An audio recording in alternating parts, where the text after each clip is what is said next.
pagi. Goedemorgen en de vrede selamat siang sudah. Oh, selamat siang ya? Ya, goedemiddag. Kalau di Indonesia masih dingin-dingin begini masih pagi. In Indonesië als het nog zo frisjes avond is het ochtend. Ya, ibu sekalian, saya sangat bersyukur bisa berdiri di sini. Nou, ik ben erg dankbaar dat ik hier mag staan. Saya sebenarnya belum lama menjadi Kristen. Ik ben eigenlijk nog niet zo lang geleden christen geworden. Bapak ibu saya berlatar belakang Muslim.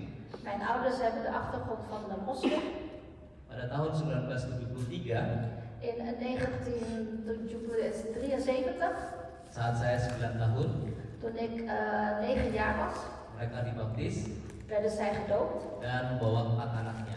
En ze hebben gelijk ook nog 4 kinderen meegenomen. Saya anak nomor 3. Ik ben het derde kind. Saat itu 9 tahun, kakak saya 2 orang. Ik was toen dus 9 jaar en ik heb nog een laki-laki of perempuan kakaknya. Kakaknya 1 perempuan, 1 laki-laki, bapaknya Yolanda. Dus ik heb nog een oudere broer en een oudere zus, waarvan Jolanda dus het kind is. Ya, sudah wafat kakak saya, bapaknya Yolanda ya. En eentje is al helaas overleden, de vader van Jolanda. Adik saya 1, saat itu pada waktu dibaptis, Laki of Perempuan. Het jongere zusje, toen zij gedoopt werd. pada tahun 1975 lahir adik saya laki-laki. En in 1975 was een andere broertje geboren. Dia sudah lahir di keluarga Kristen. En dat broertje is dus eigenlijk in een christelijk gezin al geboren. Jadi kami berlima semua saat ini keluarga adalah Kristen, jadi generasi kedua.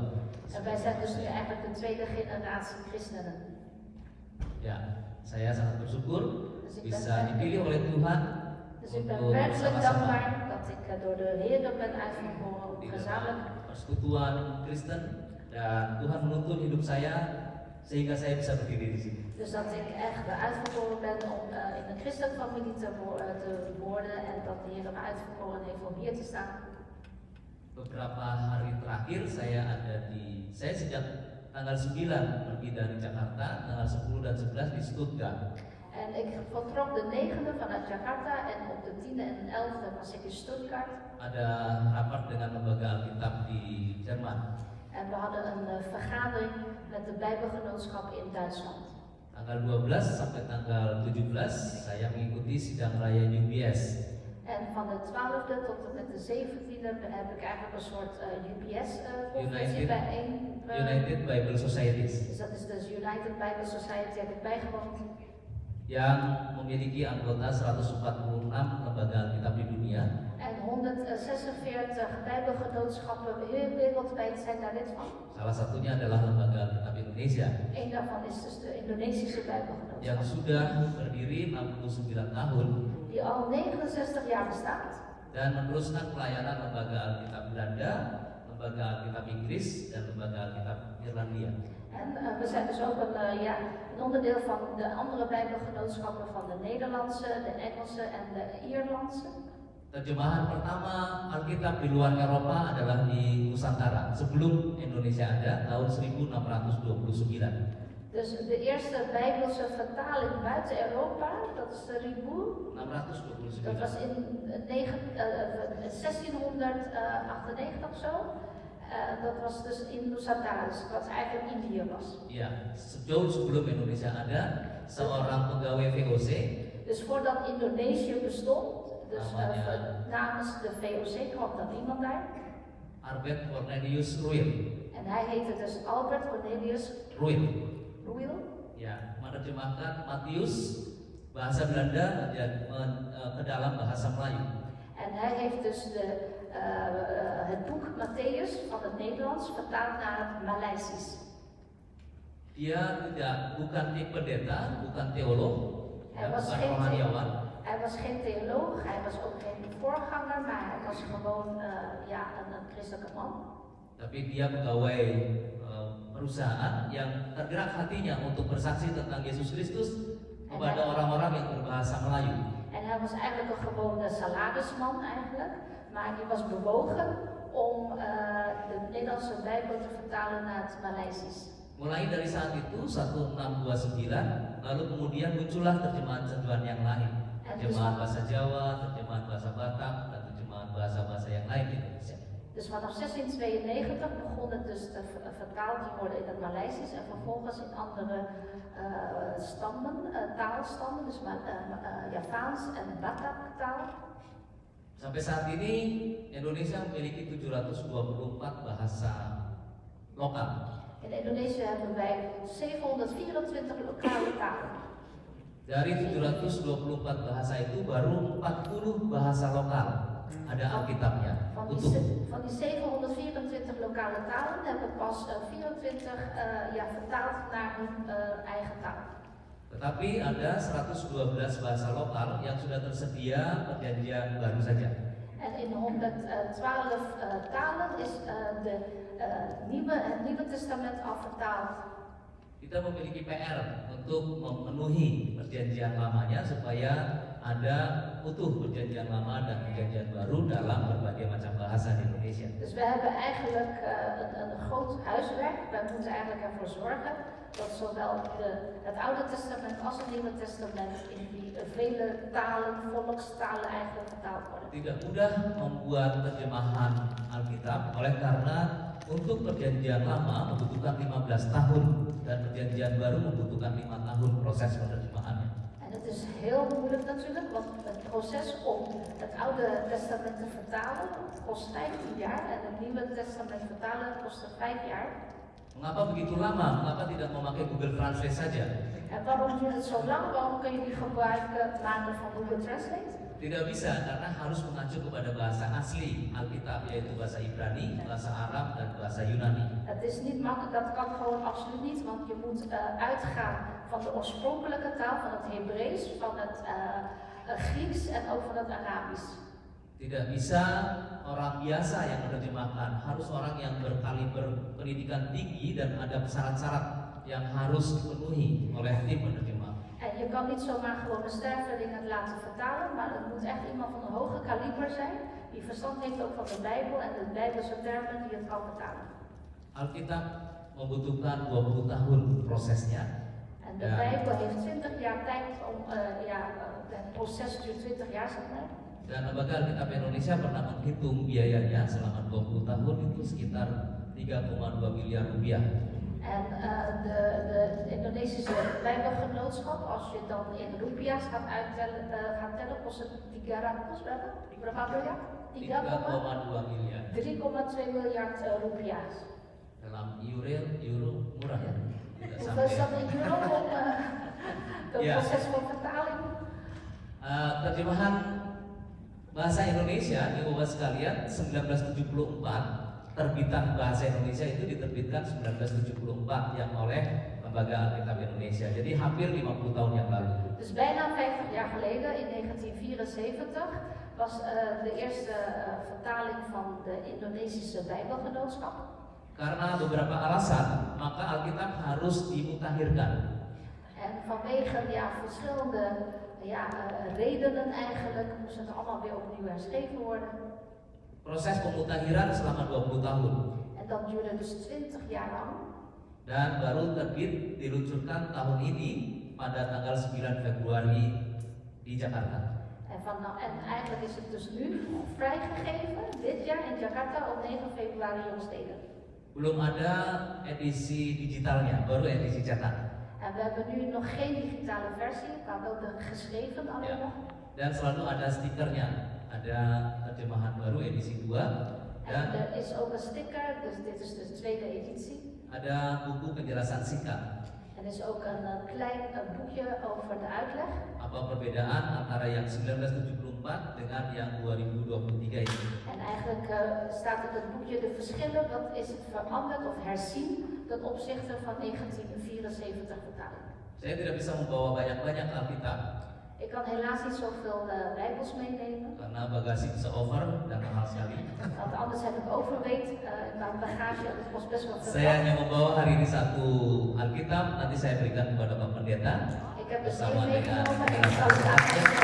aan u voor aan het geven. Bagi yang berminat untuk membeli silahkan bisa melalui online karena website Lembaga Alkitab Indonesia sudah ada. En als u wilt kopen, kunt u ook online kopen, want de Indonesische Bijbelgenootschap is ook online te verkrijgen. Saya juga sudah meminta lembaga Alkitab Belanda untuk menjadi distributor. Ik heb ook de Nederlandse Bijbelgenootschap gevraagd om distributeur te worden van de Indonesische versie. Saya menjadi sekretaris umum Lembaga Alkitab Indonesia mulai 2018, jadi 6 tahun. Dus ik ben 6 jaar geleden, in 2018, de algemeen secretaris voor de Indonesische Bijbelgenootschap geworden. Sekretaris umum pekerjaan full time, jadi tidak bisa mengerjakan hal yang lain. Hanya full time untuk Lembaga Alkitab Indonesia selama 6 tahun ini. En deze functie is fulltime. Ik kan geen andere bijbaan nahouden. Sebelumnya saya sebagai volunteer sejak tahun 1995. En sinds 1995 was ik eigenlijk vrijwilliger geweest. Saya tidak tahu kenapa saya sejak 95 harus melayani di Lembaga Alkitab Indonesia, dan setelah 23 tahun ternyata Tuhan menyiapkan saya untuk menjadi sekretaris umum di Lembaga Alkitab Nou, in het Indonesia. begin wist ik niet in 1995 waarom ik mij moest betrekken als vrijwilliger bij de Indonesische Bijbelgenootschap. Maar blijkbaar 23 jaar later heeft God zijn plan laten zien aan mij. Lembaga Alkitab Indonesia sekarang menjadi lembaga Alkitab terbesar di dunia. En de Indonesische Bijbelgenootschap is nu de grootste Bijbelgenootschap in de hele wereld. Karena memiliki 306 karyawan. Want we hebben 306 medewerkers. Lembaga Alkitab Belanda hanya 20-an. De Nederlandse Bijbelgenootschap heeft alleen maar 20 medewerkers. Begitu juga saya ke Paris kemarin, Lembaga Alkitab Prancis hanya 20-an orang, 15 malah. En in Parijs, dus de Franse Bijbelgenootschap, slechts 15 medewerkers. Jadi Lembaga Alkitab Indonesia sebagai lembaga yang melayani 10% orang Kristen di Indonesia, apapun Kristennya memakai Alkitab yang sama. Dus de Indonesische Bijbelgenootschap die dient eigenlijk de 10% christenen in Indonesië. Maakt niks uit wat voor stroming christen, maar ze gebruiken dezelfde Bijbel. Ada 280 juta penduduk Indonesia, 10%-nya berarti 28 juta orang Kristen, dan 28 juta orang Kristen itu ada 334 denominasi di Indonesia. Dus er zijn 280 miljoen inwoners in Indonesië, waarvan 10% is dus eigenlijk 10% van 280 miljoen. Die zijn dus christenen en berapa yang Denominasi 334. En 334 verschillende denominaties. Katolik hanya satu, tapi Protestan banyak. Ada Ortodok, ada Bala Keselamatan, ada PGI, ada PGPI, PGLI. U hoort het, er is maar één katholieke stroming, maar er zijn verschillende soorten protestantse stromingen. Ya, yang menarik kalau Ortodok, Lembaga Alkitab Indonesia melayani semua denominasi, tidak memakai doktrin. Jadi saya juga menghayati semua apapun doktrinnya, jadi saya menikmati kebaktian. Kalau di Ortodok kebaktian 3 jam. En in Indonesië gebruikt daar de verschillende soorten stromingen binnen het christelijk geloof, zelfs ook de orthodoxe, die gebruikt dezelfde Bijbel. En gelukkig kent hij ook al die rituelen of ceremonieën binnen de kerk. Berdoa 1 jam. En het duurt dus Berdiri. Dus de orthodoxe kerk die duurt 3 uur zo'n dienst. Je blijft staan. Kemarin waktu di sidang raya UBS ada kebaktian dalam Ortodok 45 menit kami berdiri tidak duduk. En gisteren dus ook die bijeenkomst was er ook een orthodoxe dienst en we hebben 3 kwartiers gestaan, niet gezeten. Kalau di Protestan ada gereja di Indonesia namanya gereja 1 jam saja. En in Indonesië heb je een kerk die heeft slechts 1 uur kerk, slechts 1 uur kerk. Ini bahaya, saya bisa lama-lama nih, lebih dari 1 jam di sini. Nou, ik ga hier meer dan 1 uur staan. Baik Bapak Ibu sekalian, saya akan membuka Alkitab yang masih dalam plastik. Nanti saya akan berikan kepada Pak Stanley Alkitab ini, dan di layar sudah ada. Kita buka, bisa di slide-nya. 1 Petrus 2 ayat 9. Dus laten we nu met z'n allen gaan lezen uit 1 Petrus 2 en broeder Sigrid gaat zelfs lezen uit de Nieuwe Bijbel. Saya akan membuktikan apakah sama dengan yang ada di sini. En ik ga bewijzen dat wat hij leest ook precies hetzelfde is wat wij op de slide zien. 1 Petrus 2 ayat 9. Saya bacakan di Alkitab langsung. Namun kamulah bangsa yang terpilih, imamat yang rajani, bangsa yang kudus, umat Allah sendiri, supaya kamu memberitakan perbuatan-perbuatan yang besar dari Dia yang telah memanggil kamu keluar dari kegelapan kepada terangnya yang ajaib. Dus 1 Petrus hoofdstuk 2 vers 9. Ga echter, zijt een uitverkoren geslacht, een koninkrijk priesterschap, een heilige natie, een volk goden, ten eigendom om de grote daden te verkondigen van hem die u uit de duisternis geroepen heeft tot zijn wonderbaar licht. Kalau dibandingkan dengan yang 1974 agak berbeda ya kalau Ibu membuka aplikasi. En als je dan leest uit de Indonesische vertaling uit 1974 is het anders. Secara umum ada 4 alasan mengapa Alkitab, terjemahan Alkitab harus dimutakhirkan. En er zijn eigenlijk 4 redenen waarom de vertaling, de Bijbelvertaling altijd herzien moet worden. Alasan pertama adalah ada banyak kata-kata yang berubah makna. Want de eerste reden is, sommige woorden hebben een andere betekenis gekregen. Di Alkitab 1974 yang sudah hampir 50 tahun yang lalu, itu ada kata ganja. Want in de vertaling van 1974, dus 50 jaar, bijna 50 jaar geleden, staat het woord ganja. Ya, kalau untuk memudahkan nanti diklik saja melalui aplikasi kata ganja. Pasti ditemukan beberapa di Perjanjian Lama kata ganja ada. Dus als u de Indonesische Bijbel leest en u klikt op ganja. Ganja saat ini artinya adalah narkoba. Op dit moment betekent ganja eigenlijk een drugs. Di 50 tahun yang lalu artinya adalah balok penyangga rumah. Maar 50 jaar geleden ganja was geen drugs, maar dat was eigenlijk een balk om het dak tegen te houden, zeg maar. Karena itu adalah dari bahasa Jawa gonjo, diserap dalam bahasa Indonesia. Want het komt uit het woord van Javaanse taal gonjo en dat betekent dus. Saat ini tidak boleh lagi di Alkitab ada ganja. Mag het niet meer nu gebruikt worden, dat woord ganja. Maka Alkitab yang baru sudah tidak ada kata ganja di sini. En daarom in deze vertaling staat niet meer het woord ganja. Kita akan meminta pemerintah untuk memberikan penghargaan kepada LAI yang sudah menghapus ganja dari Alkitab. Wij zullen dus ook alle erkenning geven aan de LAI. Oh, dat is de afkorting van de Indonesische Bijbelgenootschap, omdat zij het woord ganja hebben weggestreept. Ada kata-kata yang lain yang juga tidak dipahami, kata ipuh misalnya. Een andere woord ipuh in de vertaling, Indonesische vertaling, wordt eigenlijk ook niet meer begrepen. Wat is dat? Wat betekent Itu dat? racun pahit artinya. Dat betekent eigenlijk een bittere poison, dat gif. Ya, ada kata-kata yang lain, yang korban dan kurban. Een ander woord is korban en kurban, Ja. offer. Dulu korban, sekarang berbeda antara korban dan kurban. Vroeger in het Indonesisch was het korban en nu is het kurban, maar er zit wel een verschil in. Ada banyak kata-kata yang lain yang sudah berubah makna dan harus disesuaikan dengan zaman yang baru. Dus met andere woorden, er zijn heel veel woorden die eigenlijk een hele andere betekenis hebben gekregen en daarom moet je het wijzigen. Yang kedua alasannya adalah ejaan sudah berubah. Kalau yang 1974 itu berdasarkan Kamus Besar Bahasa Indonesia versi 1. En een andere reden is dat de spelling veranderd is. De Indonesische Bijbel van 50 jaar geleden, dat stamt uit van een hele oude spelling. Sekarang sudah Kamus Besar Bahasa Indonesia versi 5. En die spelling die kwam dus uit het eerste woordenboek, maar inmiddels hebben we al een 5e woordenboek. Jadi ejaannya sudah out of date. Dus is de spelling eigenlijk al outdated.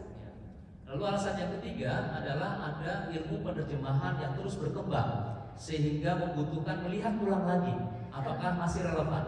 En een andere een andere reden voor die herziening is eigenlijk dat de vertaling, zeg maar de kennis of hoe het vertaald wordt, dat verandert ook met de tijd. Dus daarom moet je ook altijd weer herzien.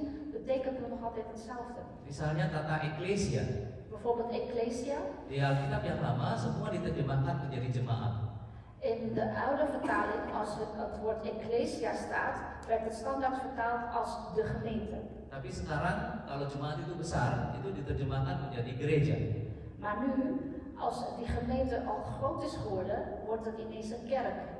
Ya, lalu yang keempat adalah ada kata-kata yang menurut penilaian tim penerjemah dan hasil survei itu bisa disalahartikan, maka harus diperbarui. En een andere reden is volgens onderzoeken en volgens de mensen die erachter zitten, sommige woorden, als je dat woord gebruikt, kan het ook wel eens misbruikt worden of misgeïmplementeerd worden. Contoh kejadian 1 ayat 2.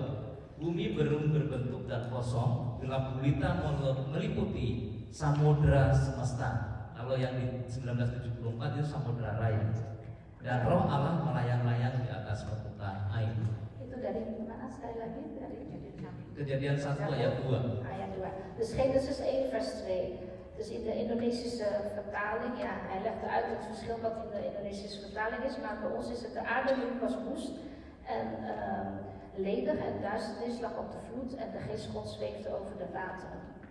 Di dalam terjemahan 1974, Samudra Raya itu pemahamannya sekarang adalah Samudra Atlantik, ada benua Amerika, benua Asia, Afrika, Eropa. Ja, dus in de vertaling van 1974, de aarde, Samudra, dat is een beetje moeilijk uit te leggen voor de Nederlandstaligen, maar in het Indonesisch Samudra omvat eigenlijk niet meer zoveel wat nu eigenlijk had moeten zijn. Jadi itu tidak tepat. Yang tepat adalah samudra semesta karena waktu itu belum berbentuk. Dus daarom, belum ada benua-benua. Dus daarom is het gewijzigd naar Samudra Semesta, want dat dekt eigenlijk beter de dekking.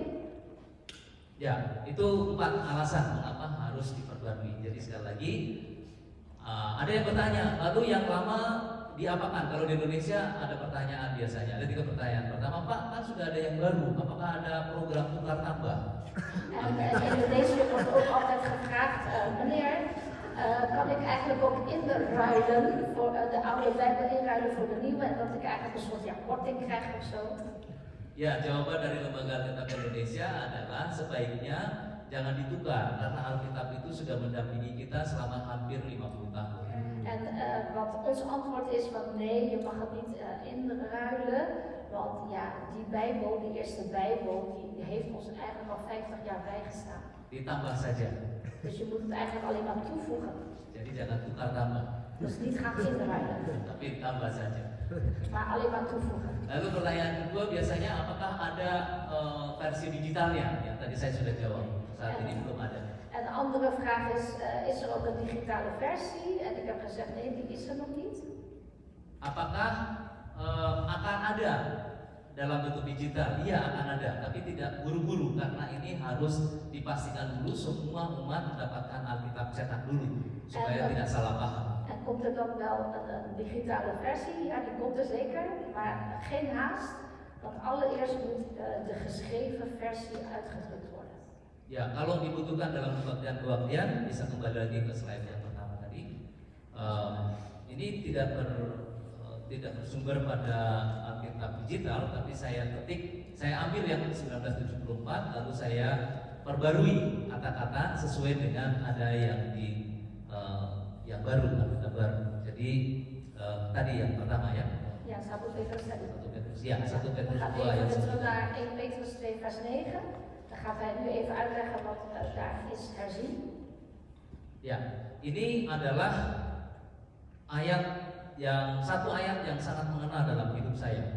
En deze vers, die is erg pakkend voor mij. Saya sangat menghayati bahwa ini betul-betul sesuatu yang sangat nyata. Kamulah bangsa yang terpilih. En voor mij is het zo pakkend en ik leef ook echt mee met deze vers. Want hier staat over dat u uitverkoren geslacht bent. Saya tidak pernah berpikiran untuk menjadi Kristen.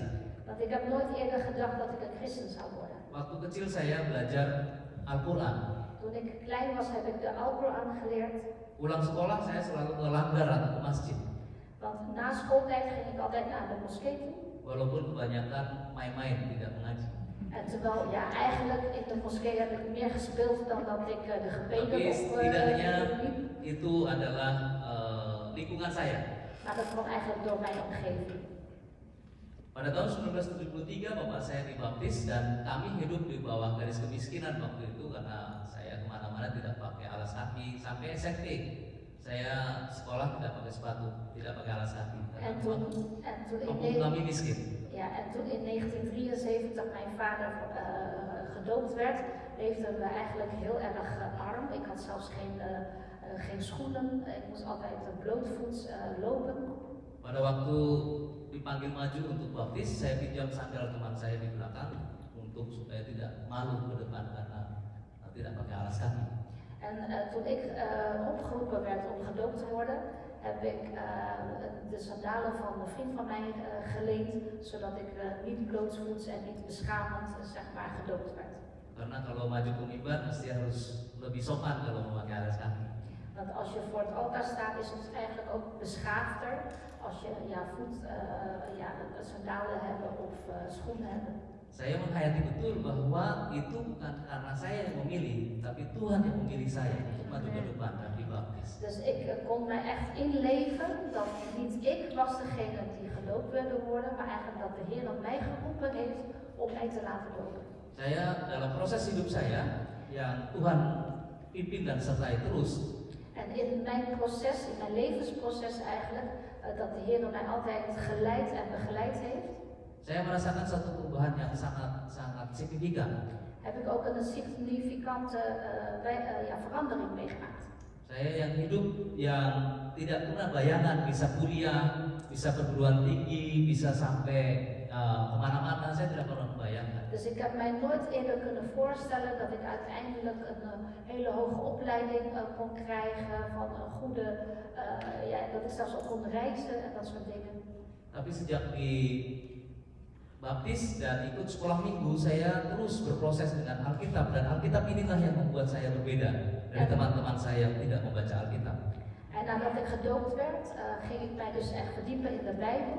En ik ging ook naar de kinderkerk en zo en las de Bijbel, bestudeerde het en dit heeft eigenlijk mijn leven ook veranderd.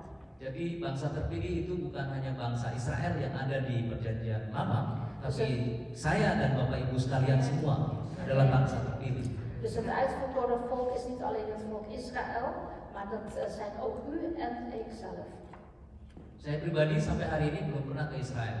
Ik persoonlijk ben tot nu toe nog nooit naar Israël geweest. Dan saya tidak pernah rendah diri atau kecil hati.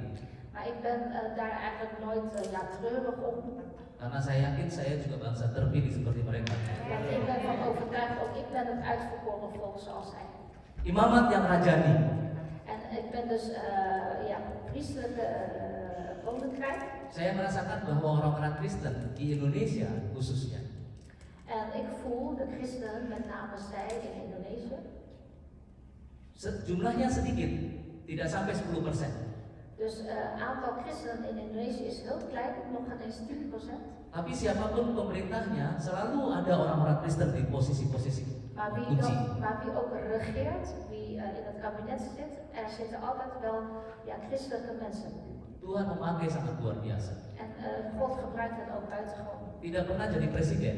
Ze worden nooit de president. Tapi Johannes Lemina, Maar Johannes Lemina, Perdana Menteri pada waktu itu, pada zaman Bung Karno, die was toen minister van Binnenlandse Zaken Pernah tijdens de lima- Bung Karno-periode. pernah 5 kali menjadi PLT presiden, En hij was dus 5 keer ooit PLT toch?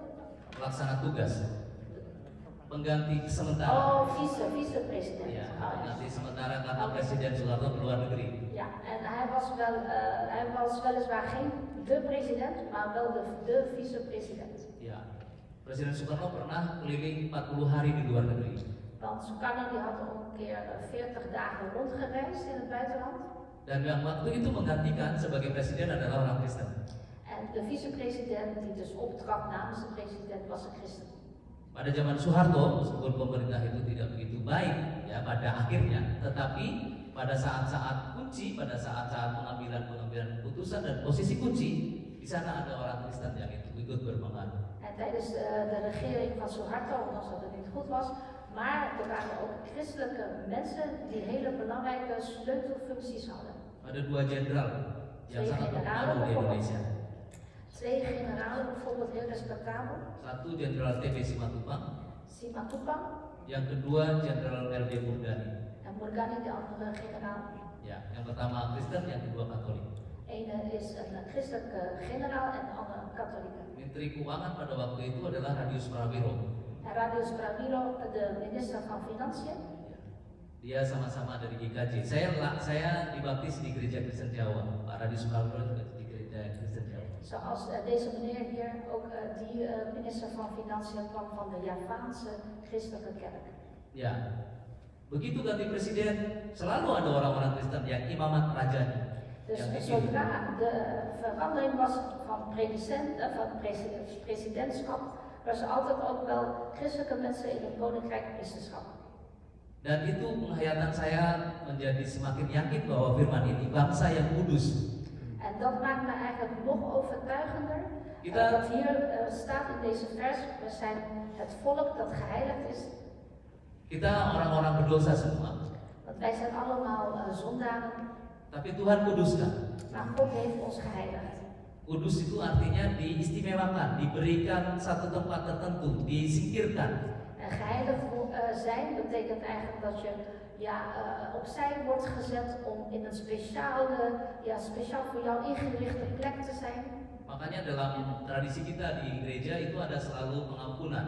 Hari Ya. Minggu minta ampun, ya. Setiap hari minta ampun. Itu sebenarnya cara Tuhan untuk mengkuduskan kita. En daarom in onze kerk hebben we elke zondag ruimte om tegen elkaar te zeggen en tegen de Heer vergeef mij. Want als je vergeving vraagt, dan wil dat zeggen dat God je eigenlijk even heilig, even apart zet. We are a sinner, Want wij zijn allemaal zondaren, but we are a better sinner. maar we zijn betere zondaren. Ya, jadi kita orang-orang yang dikuduskan. Dus wij zijn mensen die Dan geheiligd kita zijn. adalah umat Allah sendiri. Ini sangat luar biasa. En wat buitengewoon is, wij zijn dus het uitverkoren volk van God. Jadi kita ini sebenarnya orang yang sangat luar biasa karena kita adalah bangsa yang terpilih, imamat yang rajani, bangsa yang kudus, umat kepunyaan Allah sendiri. Ada 4 ciri yang sangat luar biasa. Dus wij zijn eigenlijk hele buitengewone volk van God, of mensen eigenlijk. Want zijn er 4 punten. Wij zijn uitverkoren, we zijn koninkrijk, priesterschap, we zijn geheiligd en we zijn van God. Tapi orang Kristen seringkali seperti ada cerita, satu saat secara kebetulan ada telur Raja Wali jatuh di kandang ayam yang ayam bercampur dengan telur ayam. Maar christenen houden altijd van verhaaltjes. Dus iemand heeft gezegd, ooit was er een ei van een arend, is gevallen in een nest en die is terechtgekomen tussen de eieren van een kip. Telur ayam ada 6, ada telur Raja Wali yang 1 dierami oleh ayam. En de kip had dus 6 eieren en dat ene ei van de arend, die kwam dus daartussen en de moeder, hen zeg maar, de moederkip, die heeft ook voor dat ei gezorgd. 21 hari menetas semua. En binnen 21 dagen waren die kippen-eieren al helemaal gaar, zeg maar. 6 ayam, 1 Raja Wali. En dus er kwamen 6 chickens eruit, 6 kuikens en 1 arendje. Setiap hari semua berlaku sebagai ayam. En elke dag, al die kuikens en dat arendje, die gedroeg zich ook als een kuiken. Bersama induknya makan makanan, semua makanan ayam, hewan-hewan kecil dan biji-biji kecil semua dimakan dan mereka bertumbuh menjadi ayam semua. En dus het arendje at zoals die kuikentjes, at die mee en deed wat de moeder ook, die moederkip deed. Suatu saat Raja Wali berbeda dengan yang lain, dia melihat ada perbedaan dan suatu saat dia melihat ada burung besar terbang di atas. En op een dag dat baby-arendje, zeg maar, zag zichzelf en die zag dat ik ben anders. En hij keek naar boven en hij zag ook een andere arend vliegen. Lalu dia tanya kepada induknya, "Ibu, saya ingin seperti dia." En hij ging dus naar die moederkip toe en die zei van, "Mam, ik wil zoals die arend die daar vliegt." Lalu ibunya bilang, "Tidak bisa, kamu adalah ayam, seumur hidup akan tetap menjadi ayam." En die moederkip die zegt, nee kan niet, jij bent een kip, je bent geboren als kip en heel je leven zul je kip zijn. Pada akhirnya 6 saudaranya yang ayam dan dia yang Raja Wali semua tetap menjadi ayam sampai mati. En uiteindelijk al die 6 kuikens, met wie hij samen geboren was en opgegroeid was, en hij zelf, die Arend, bleef ook een kip, totdat hij doodging. Itu mirip seperti kita sebagai orang Kristen. Kita adalah Raja Wali yang punya ciri 4 yang disebutkan dalam 1 Petrus 2 ayat 9. En eigenlijk is het zo, wij christenen, wij zijn eigenlijk zoals die Arend en wij hebben dus die 4 punten die we net hebben gelezen uit 1 Petrus 2 vers 9. Pada akhirnya kita tidak bisa menjadi Raja Wali. Uiteindelijk, als wij niet die Arend kunnen worden, Apa bedanya Raja Wali dengan ayam? wat is het verschil tussen een arend en een kip?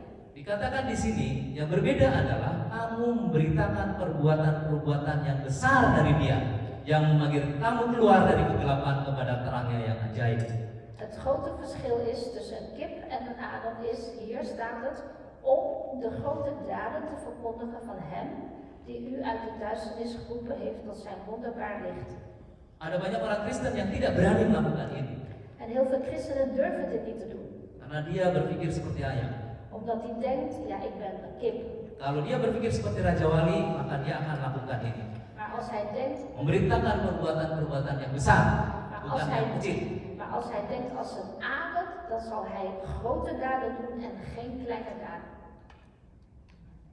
Di ayat yang lain Tuhan menjanjikan, Aku akan menyertai kamu sampai akhir zaman.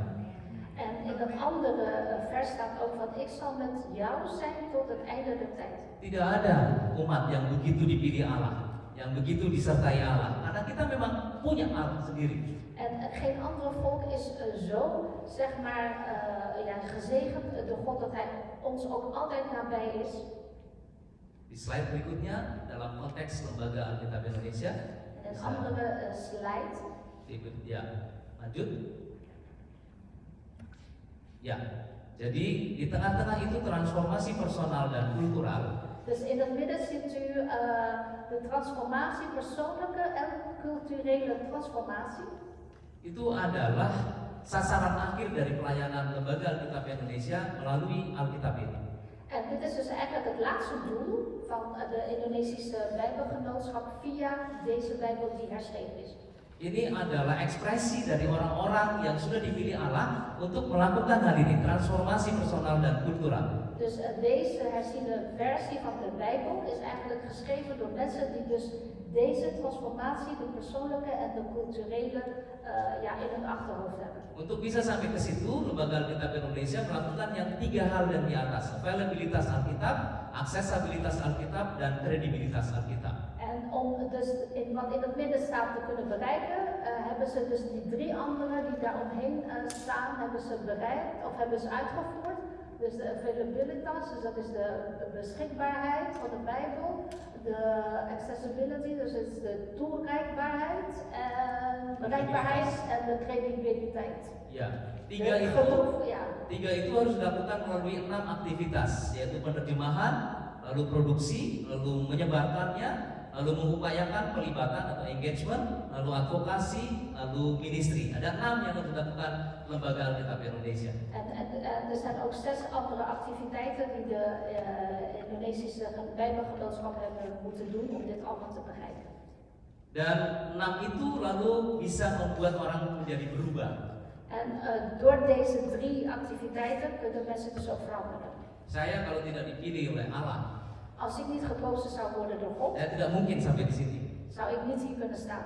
Saya tidak mungkin bisa mengajar di Jerman selama 6 tahun berturut-turut dari 2010 sampai 2016. En het zou ook niet mogelijk zijn geweest dat ik in Duitsland van 2006 tot 2016 heb kunnen lesgeven. Saya juga tidak mungkin sampai ke 5 negara Afrika untuk berbagi ilmu di sekitar Lembaga Alkitab Indonesia dan juga di sekitar pelayanan strategic manajemen gereja.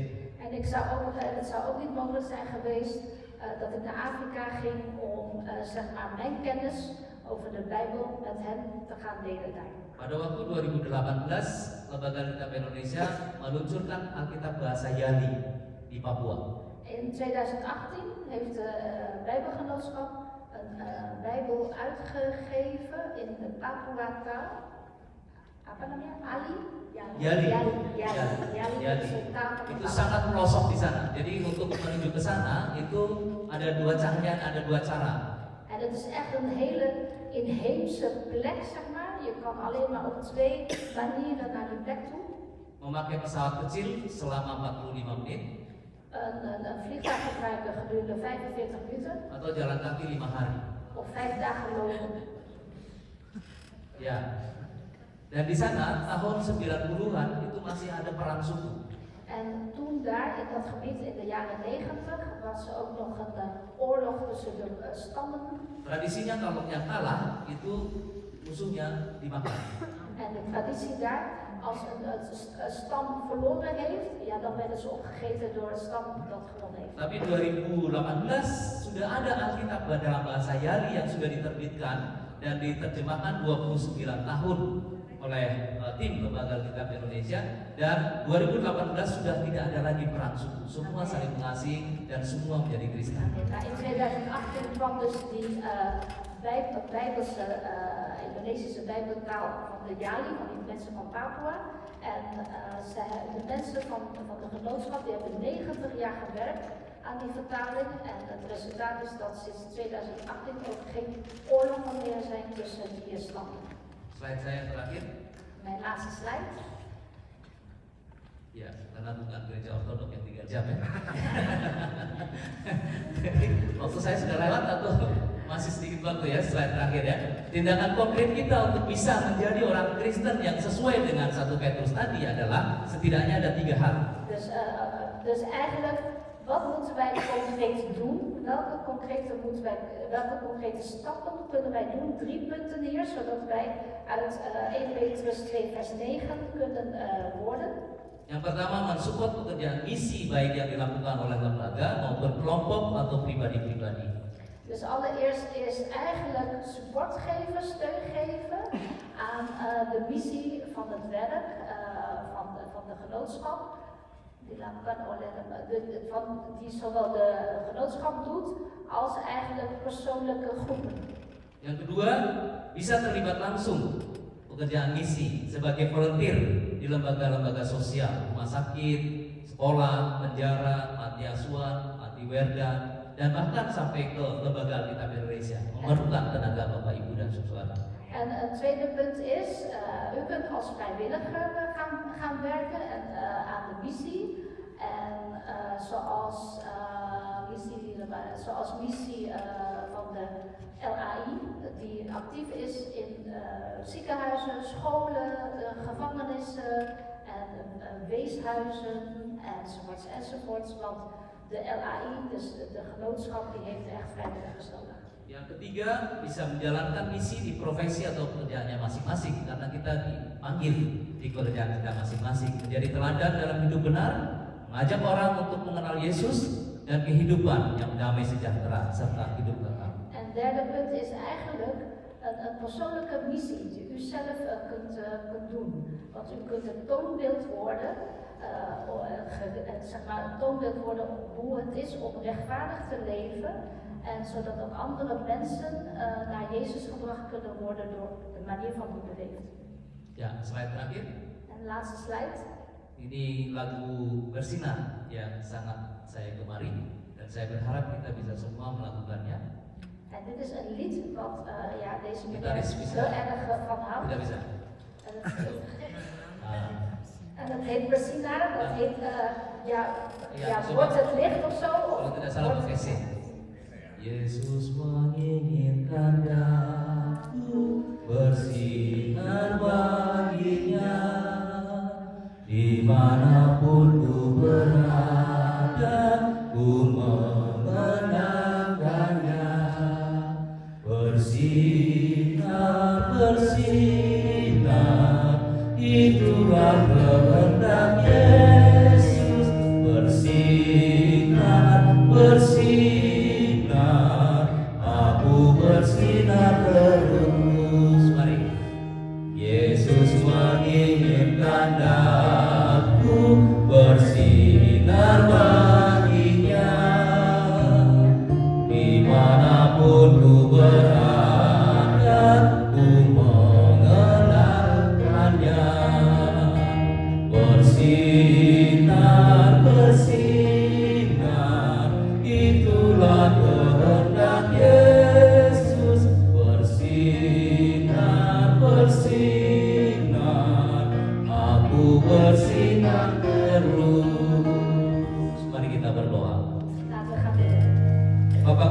sorga, onze Vader die in de hemel is. terima kasih atas firman yang telah Engkau berikan bagi kami, Dank u wel voor het woord dat u ons gegeven heeft. agar kami tetap percaya bahwa kami adalah bangsa yang terpilih, Dat wij mogen blijven geloven imamat yang rajani, dat wij het uitverkoren volk kepunyaan zijn. Allah sendiri. Het koninkrijk Christusnam en van God zelf Dan zijn. kami harus memberitakan perbuatan besar di dunia ini. En wij moeten in deze wereld vertellen over de grote daden. Pimpin, kuatkan, dan tuntun kami ya Tuhan.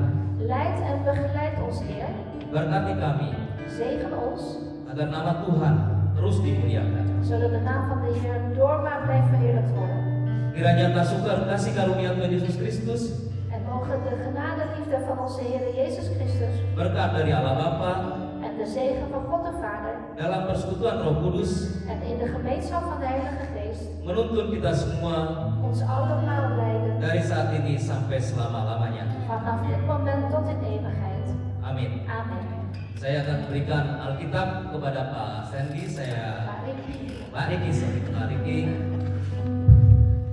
Dan ini dari Sumba, Pak. Oh, Ya. en dit is een taal uit Sumba.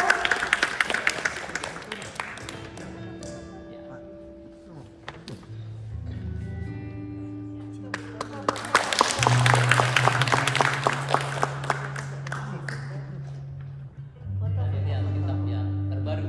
En dit is de nieuwe Bijbel.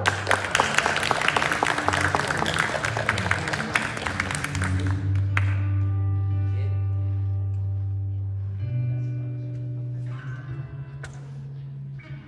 Ini ada logo-logo aplikasi yang sesuai dengan, kalau misalnya Bapak Ibu mau mendownload aplikasi, ini adalah logo-logo yang resmi dari Lembaga Alkitab Indonesia. Karena ada banyak aplikasi yang tidak resmi dari yang lain. Oké, en dit is deze logo's die zijn goedgekeurd door de Indonesische Bijbelgenootschap. Dus als u een applicatie wilt downloaden, kijk dan naar deze logo's. Die zijn allemaal goedgekeurd. Ja. Terima kasih Kang Kuel Matur.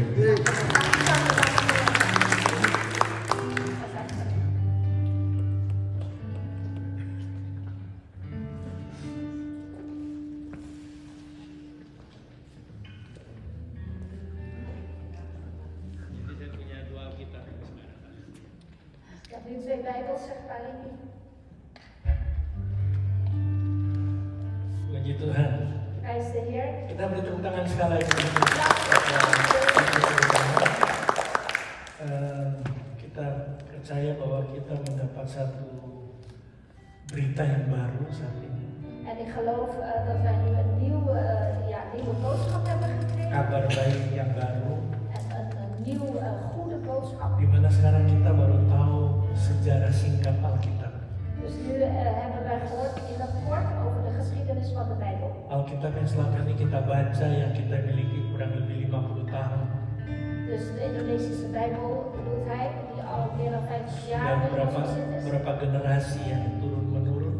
En hoeveel generaties het van nageslacht tot nageslacht gegaan. Dan kita sudah dijelaskan oleh Bapak Sigit En broeder Sigit heeft net uitgelegd bagaimana sejarah terjadinya Alkitab itu. over hoe de Bijbel eigenlijk in de wereld is ontstaan. Dari seorang yang orang biasa, bukan pendeta, bukan penterjemah, tapi dia menerjemahkan Alkitab dari anggota VOC. Dus eigenlijk bedoelt hij de Indonesische Bijbel eigenlijk ontstaan vanuit iemand van het VOC die bewogen was om het te schrijven. Dan kita boleh bangga kalau Indonesia menjadi lembaga Alkitab Indonesia yang terbesar di dunia. En wij mogen er trots op zijn dat de Indonesische Bijbelgenootschap de grootste is van heel de Bahkan wereld. sudah diterjemahkan ke dalam berbagai bahasa-bahasa daerah. En net werd ook verteld dat het ook al vertaald is naar zeg maar, de dialecten. Ada yang bahasa Manado, Pak. Is er wel ook eentje in het Manadonees. Itu kalau kita baca kita ketawa-ketawa sendiri. Ik denk als we het gaan lezen gaan we denk ik erg lachen. Puji Tuhan, terima kasih Pak Sigit. Dank u wel, broeder Sigit. Dan tadi kita juga sudah mendengar pembahasan sedikit bagaimana orang-orang Kristen tetap dipilih Tuhan untuk duduk dalam pemerintahan. En net hebben we ook gehoord over hoe God toch plaats binnen de regeringen. Jadi kita juga harus bangga. Dus wij moeten er ook trots op zijn. Siapapun kita, Wie wij ook zijn. orang Indonesia, orang Belanda, Of wij Indonesiërs zijn of Nederlanders. dikatakan kita adalah bangsa yang terpilih. Wij zijn het uitverkoren volk. Amin. Amen. Bilang kiri kanan kita, ya kamu bangsa yang terpilih. Zeg links en rechts. Jij bent het uitverkoren volk. Iyalah. Imamat yang rajani. Dus het koninkrijk, priesterschap. Dimanapun kau ditempatkan dalam pekerjaan, En daar waar je geplaatst bent, op het kantoor waar je werkt, engkau adalah hamba-hamba Tuhan. je bent daar ook dienstnemer van de Heer. Tolong tadi yang tindakan konkret yang ketiga tolong dipasang lagi. Die slijt laten Slide zien yang over ketiga, de bagi mereka. concrete stappen die we kunnen nemen. Tuh. Nah itu dia. Het derde punt van concrete stappen. 4 hal kita sudah dengar tadi dari Pak Sigit. Dus 4 punten hebben we gehoord net van moeder Sigrid. Bangsa yang terpilih, imamat yang rajani. Dus we zijn het uitverkoren volk, het priesterlijke koninkrijk priesterschap.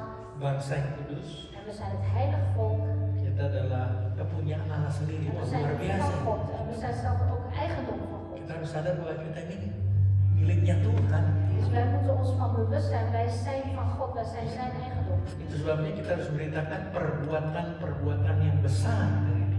En daarom moeten wij die grote daden van hem vertellen. Tadi di sini bukan yang kecil-kecil, tapi yang besar-besar. Dus net werd gezegd, geen kleine daden, maar grote daden. Karena kita dapat berkat juga besar, loh, bukan yang kecil-kecil. We hebben ook grote zegenen ontvangen en geen kleine Kalau zegenen. sampai saat ini kita masih bernafas, itu berkat besar. Loh. Als we tot nu toe nog steeds kunnen ademen, dat is een grote zegen. Ada orang-orang yang susah nafasnya. Er zijn mensen die heel erg moeilijk hebben Mereka te ademen. tetap mengucap syukur. Loh, kita yang nggak usah susah-susah, kita harus beritakan ini perbuatan-perbuatan yang besar. Ja, mensen die moeilijk kunnen ademen, die zijn al dankbaar dat ze überhaupt kunnen ademen. Maar wij die gezond zijn, we moeten echt grote daden vertellen. Itu ada konkret yang harus kita lakukan.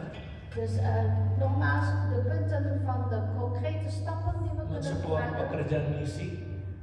Dat is dus zeg maar missie, het werk van de missie steunen. Support gitu ya. Baik dilakukan oleh lembaga ataupun kelompok atau pribadi-pribadi.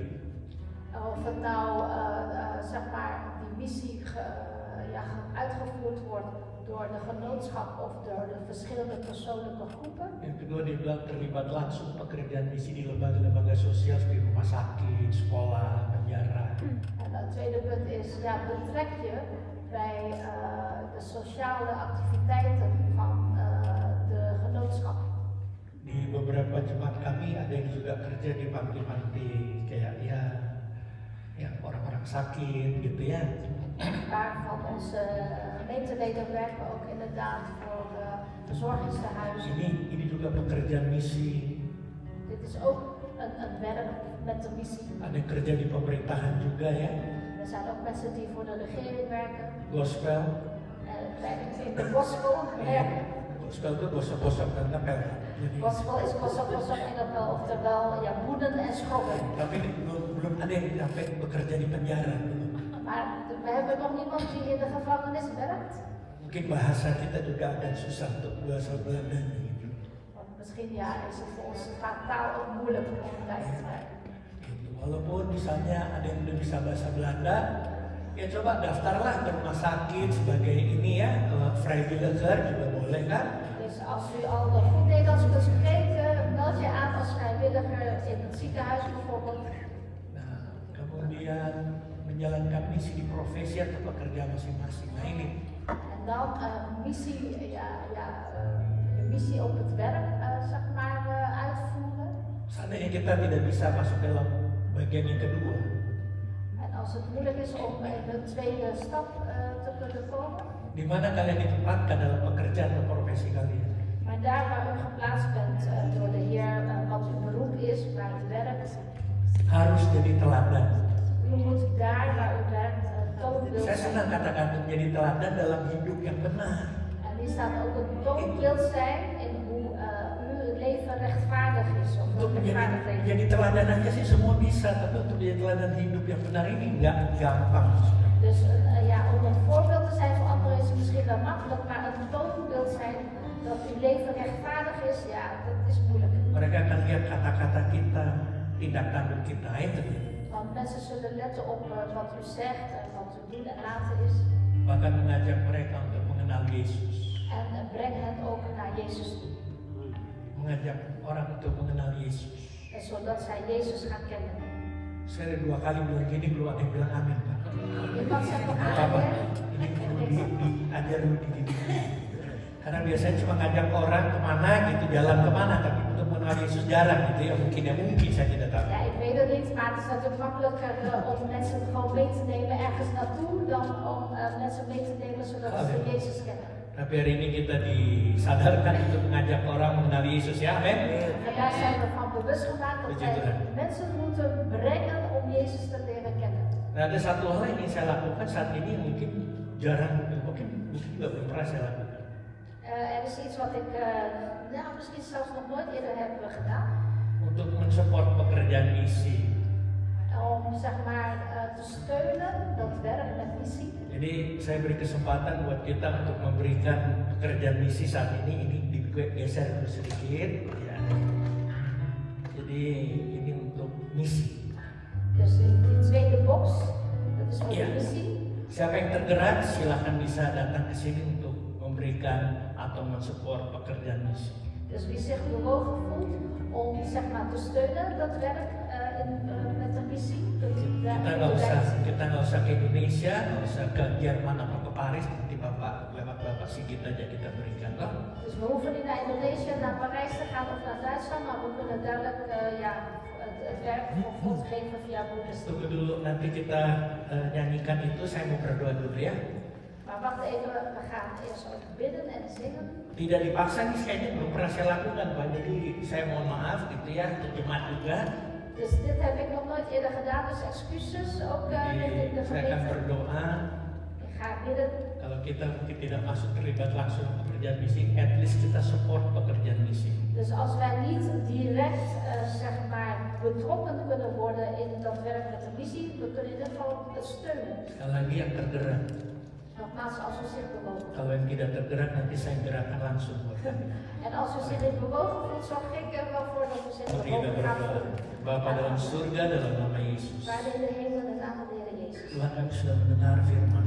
Heer, we hebben uw woord net gehoord. Bahkan kami mendapat wawasan yang baru tentang Alkitab yang kami miliki selama ini. En we hebben zelfs nu ook het nieuwe inzicht gekregen over de Bijbel die we tot nu toe in ons bezit hebben. Mereka kerjakan ini dengan bertahun-tahun. Deze mensen die aan de Bijbel werken, werken jaren eraan. Tanpa pamrih. Eigenlijk zonder dat ze iets voor terug verwachten. Sehingga Alkitab yang kami miliki bisa kami nikmati, kami baca. Waardoor wij kunnen genieten van de Bijbel die wij kunnen lezen dankzij hun. Dan dengan anugerahmu Alkitab terjemahan baru edisi kedua pun sudah keluar.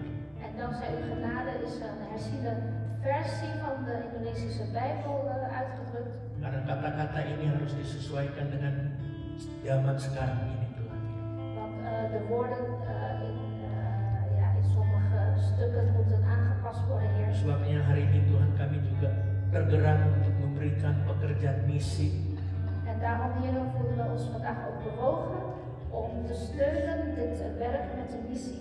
Yang dilakukan oleh Lembaga Alkitab Indonesia. Het werk met de missie dat de Indonesische Bijbelgenootschap doet. Kami mau lakukan ini bukan karena paksaan, En wij willen dit doen niet uit dwang. tapi kami sudah mendengar firman Tuhan. Maar we hebben net uw woord gehoord, Heer. Kami adalah bangsa yang terpilih, Wij zijn het uitverkoren volk. imamat rajani, Het koninkrijk, het priesterschap bangsa yang kudus, en het heilig volk. kepunyaan Allah sendiri. En wij zijn het bezit van God zelf. Kami ingin memberitakan perbuatan-perbuatan yang besar yang sudah Kau lakukan bagi kami. En wij kunnen ook de grote daden die u in ons leven heeft gedaan vertellen, Heer. Di mana Engkau tempatkan kami, profesi kami, pekerjaan. Waar u ons plaats, ons beroep of kantoor waar we werken. Tapi ada hal yang mungkin selama kami di Belanda kami tidak bisa lakukan. Misschien, Heer, kunnen wij tot nu toe, nu wij in Nederland zijn, nog niet allemaal doen. Untuk menjadi sukarelawan. Om vrijwilliger te zijn. Tapi Tapi setidak-tidaknya Tuhan kami ingin mensupport pekerjaan misi. Maar we kunnen tenminste, heren, het werk met de missie steunen. Gerakan hati kami Tuhan. Beweeg ons hart, Heer. Seberapa kami ingin memberi, Hoeveel we hebben te geven. kami sebenarnya juga memberi untuk Engkau Tuhan. Wij geven eigenlijk ook voor u, Heer. Untuk pekerjaan di muka bumi ini. Voor uw werk hier op aarde. Supaya makin dilebarkan, makin diperluaskan. Zodat het alsmaar uitgebreider wordt en vergroot wordt. Pemberian kami tidak seberapa, Misschien stelt ons offer niet zoveel voor, tapi Engkau yang melihat hati kami. maar u ziet ons hart, Heer. Terima kasih Tuhan. Dank u wel, Vader. Di dalam nama-Mu Yesus. In uw naam, Jezus. Haleluya. Halleluja. Bersinar kalau dinyanyikan lagu ini. Jadi yang tengah saja saudara ya. Dus alleen bij de middenste komst.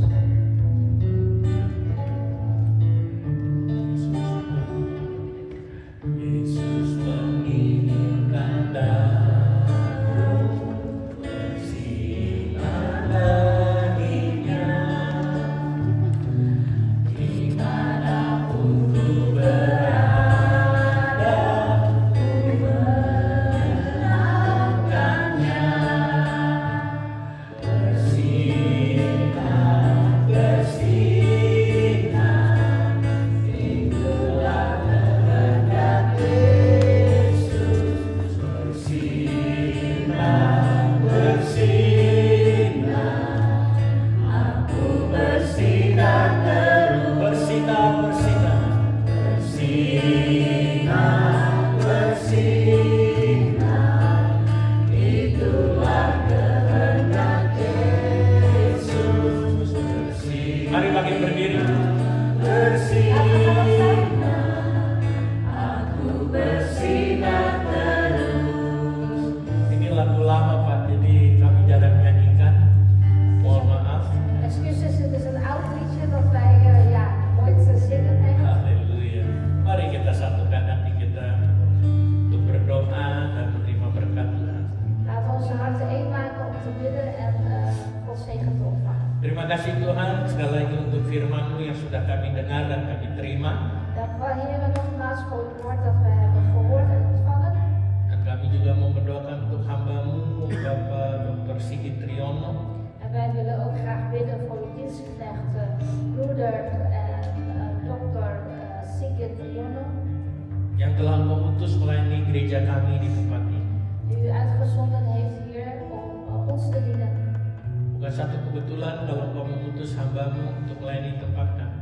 Het is geen toeval, Heer, dat u uw dienstknecht in ons midden heeft uitgezonden. Ada banyak hal yang kami sekarang tahu Tuhan Nu hebben wij meer kennis, Heer, tentang Alkitab yang sudah kami miliki bertahun-tahun. over de Bijbel die wij al jaren hebben.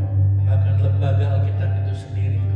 En ook over de geschiedenis van de Bijbelgenootschap. Kami jemaat-Mu Tuhan berdoa untuk Pak Sigit ini Wij uw gemeente, Heer, bidden voor broeder Sigit sebagai sekretaris umum di lembaga Alkitab Indonesia. als algemene secretaris van de Indonesische Bijbelgenootschap. Seperti yang dia katakan, ini adalah pekerjaan full time. Zoals hij heeft net gezegd, dit is een fulltime baan. Sebabnya kami berdoa Engkau berkati beliau Tuhan. En daarom bidden wij, Heer, zegen hem. Kemanapun ia berada, Daar waar hij is, Heer, Tuhan penyertaan-Mu turun. Heer, mogen u hem nabij zijn. Kita sama-sama rentangkan tangan kita ke arah Pak Sigit saat ini. Laten we onze handen richting broeder Sigit strekken. Biarlah berkat Allah Abraham, Allah Ishak, Allah Yakub turun ke atas hamba-Mu ini Tuhan. Mogen de zegeningen van God van Abraham, Isaac en Jacob over hem nederdalen, Heer. Berkat-berkat jasmani, rohani, dan materi. De zegeningen van het lichamelijke, geestelijke en materiële. Berkati pelayanan, Zegen zijn bediening. berkati pekerjaannya di lembaga Alkitab Indonesia. Zegen zijn werk in de Indonesische Bijbelgenootschap. Berkati juga keluarga dan rumah tangganya. Zegen ook zijn familie en zijn gezin. Apapun yang hamba-Mu lakukan, buat dia selalu berhasil. En Heer, wat deze dienstknecht voor u doet, Heer, maak hem succesvol. Dan dalam menghadapi tantangan-tantangan, bahwa dia selalu pada kemenangan demi kemenangan. En wanneer hij voor uitdagingen staat, Heer, geef hem de overwinning naar de anderen. Terima kasih Tuhan. Dank u wel, Heer. Biarlah bukan hanya Engkau berkati dia, tapi dia juga jadi berkat bagi orang lain. Mogen u hem niet alleen maar zegenen, Heer, maar dat hij ook tot de zegen kan zijn voor anderen. Di dalam nama Yesus. In de naam van de Heer Jezus. Turunkan tangan kita. We kunnen onze handen weer laten Apa vast. juga berdoa untuk jemaat yang hadir saat ini maupun yang melalui online. In dienst net bid ook voor de aanwezige gemeenteleden hier en online. Berkati mereka Tuhan. Zegen hen, Heer. Berkati usaha mereka. Zegen hun zaak. Berkati pekerjaan mereka. Zegen hun werk. Berkati studi atau pendidikan mereka. Zegen hun studie of opleiding. Berkati kota di mana mereka tinggal. Zegen de stad waarin zij wonen. Berkati keluar masuknya mereka. Zegen hun komen en gaan. Berkati lubung-lubung mereka. Zegen hun schuren. Berkati keluarga mereka masing-masing. Zegen ieders familie. Berkati rumah tangga mereka masing-masing. En zegen ieders gezinsleven. Berkati kehidupan mereka pribadi lepas pribadi. En u zegent ook ieders leven persoonlijk. Heer. Janjimu Tuhan, Uw belofte is, Heer. kalau mereka dengan sungguh-sungguh melakukan dengan setiap perintahmu dan kehendak-mu, Wanneer zij in alle ernst al uw wetten en geboden doen, maka engkau akan bawa mereka naik terus tidak akan turun. dan doet u hen opgaan, Heer, en nooit neergaan. Engkau jadikan mereka generasi kepala tidak pernah turun. En u maakt van hen de generatie van het hoofd en niet van de staart. Jemaat yang dikasih Tuhan, Geliefde gemeente van de Heer, pulanglah dengan damai sejahtera. ga heen in de vrede Terimalah berkat Allah yang dahsyat dan luar biasa en ontvang deze buitengewone overweldigende zegen van God dengan de mengangkat Vader. kedua tangan kita dan terimalah berkat Tuhan. Door beide uw handen op te heffen en ontvang de zegen. Tuhan memberkati engkau dan melindungi engkau. De Heer zegene u en behoede u. Tuhan menarik engkau dengan wajahnya dan beri engkau kasih karunia. De Heer doet zijn aangezicht over u lichten en zij u genadig. Tuhan menatapkan wajahnya kepadamu dan beri engkau damai sejahtera. De Heer verheffen zijn aangezicht over u en geven u vrede. Melalui anaknya Yesus Kristus Door zijn Zoon Jezus Christus dan kepenuhan daripada Roh Kudus. en door de volheid van de Heilige Geest. Dan kita sebagai jemaat Tuhan En wij als zijn gemeente menantikan kedatangan Tuhan kita Yesus Kristus di atas awan-awan wachten op de wederkomst van onze Heer Jezus Christus op de wolken. untuk menjemput kita, Om ons op te halen bahkan memerintah bersama-sama dengan en Dia. om zelfs samen met hem te regeren. Maranatha,